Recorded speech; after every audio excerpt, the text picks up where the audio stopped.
Marliese en die keer ietsie lekker vir die badkamer. Handgemaakte seep is altyd 'n wenner. Of jy dit nou maak om self te gebruik of graag as geskenk weggee, dit bly populêr. Die smeltmetode wat ek vandag hier gaan demonstreer is baie maklik, so jy kan lekker kreatief raak met die sepe wat jy maak.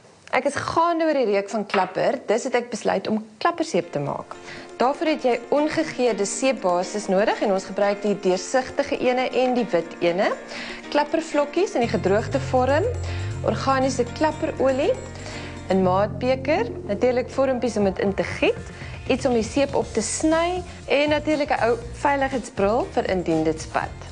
Skat maar hoeveel vloeistof jy gaan nodig hê om die vorms vol te maak en sny dan genoeg van die seepbasis af.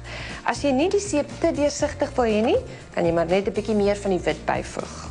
Gooi dit in die maatbeker en nou vir die wonderbestanddeel, die klapperolie, wat op hierdie stadium nog in 'n vaste vorm is. Die klapperolie is heerlik voedend vir jou vel en dit gee ook daardie fantastiese klapperreuk aan jou seep.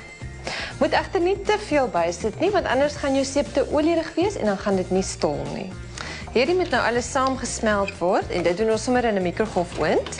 Maak egter seker dat dit nie kook nie, dit moet net smelt en sit maar altyd 'n ou dekseltjie op.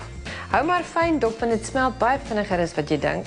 En vir veiligheid sit maar altyd hierdie ouetjie op. Daar sê, hierdie is nou perfek gesmelt. Nou kan ons dit net vir so 'n bietjie laat staan voordat ons die klappervlokkies byvoeg. Jy kan soveel klapper byvoeg soos jy wil. Hoe meer klapper, hoe grower die seep. Roer goed en giet dit dan in die vorm.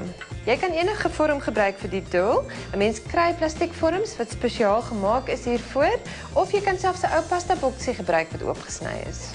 Laat staan dit nou vir so ongeveer 'n uur tot die seep heeltemal hard en afgekoel is. Daar sê, dis so maklik soos 1, 2, 3. So gaan speel gerus met interessante kleure en geure en allerlei dinge uit jou koskas.